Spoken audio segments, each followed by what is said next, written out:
Everyone, welcome back to my channel. অনেক দিন পর ব্লগ আসছে। তো আমাদের ক্লাবে যে থিমটা করেছি, ওই থিমের কালী পুজোটা কেমন হয় সেটাই আজকে দেখাবো। ওই থিম নিয়েও কিছু আলোচনা করব, কেমন কি লেগেছে প্যান্ডেলটা, সব পুরোটাই। এই সামনে আমরা ঠাকুর আনতে যাচ্ছি। পুজোর আগে ঠিক ঠাকুর আনার যে মুহূর্তটা বা বন্ধুদের সঙ্গে যে ঠাকুর আনতে যাব, এই যে আনন্দটা খুবই ভালো লাগে।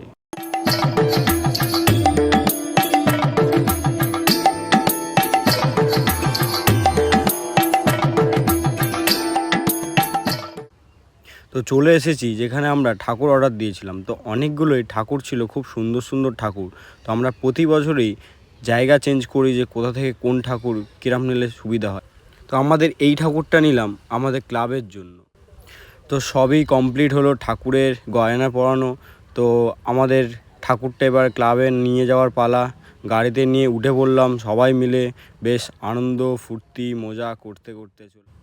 তো এইবার বলি আমাদের থিমটার মেন যে পরিকল্পনাটা আমরা করেছিলাম, থিমটা হয়েছে রাজস্থানের পাগড়ি। তো একটু চেঞ্জ হয়েছে, এটা হচ্ছে নারকেল দড়ি, খড় আর ফলস পাড় দেওয়া আছে। পুরোটাই আমরা চেষ্টা করেছিলাম নারকেল দড়ি দিয়েই করব।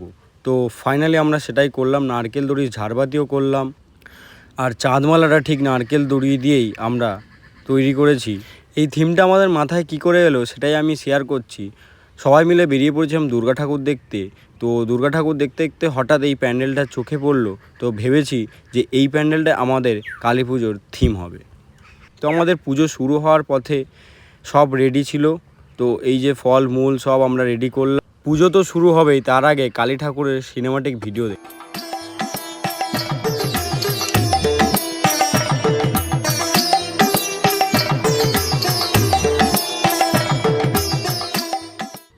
তো পুজো শুরু হয়ে গেল। আর এই যে ধুনোটা দেখছেন, এই ধুনোটা আসলে অন্যদিকে উঠছিল। তো একটা ছোট যে পাখাগুলো এখন উঠেছে, ওই পাখা দিয়ে ঠাকুরকে দেওয়া হচ্ছিল চারিদিকটা। তো বেশ ভালোই বুদ্ধি ভাইয়ের, কী আর বলবো, খুব সুন্দর বুদ্ধি। তো পুজো শুরু হয়ে গেছে আমাদের। পুজো শুরু হয়েছে ঠিক 11টা নাগাদ আর শেষ হয়েছে 2টো নাগাদ। তো ভালোভাবেই আগের বারের থেকে এবারের পুজোটা বেশ ভালোই কাটলো। তো দেখা হচ্ছে নেক্সট ব্লগে। এত পর্যন্তই থাক এই ভ্লগটা। খুব কমই ভ্লগ, লং ভিডিও খুবই কমই আসে। তো এবারে চেষ্টা করলাম নতুন কিছু। চলো দেখা হচ্ছে নেক্সট ব্লগে। বাই।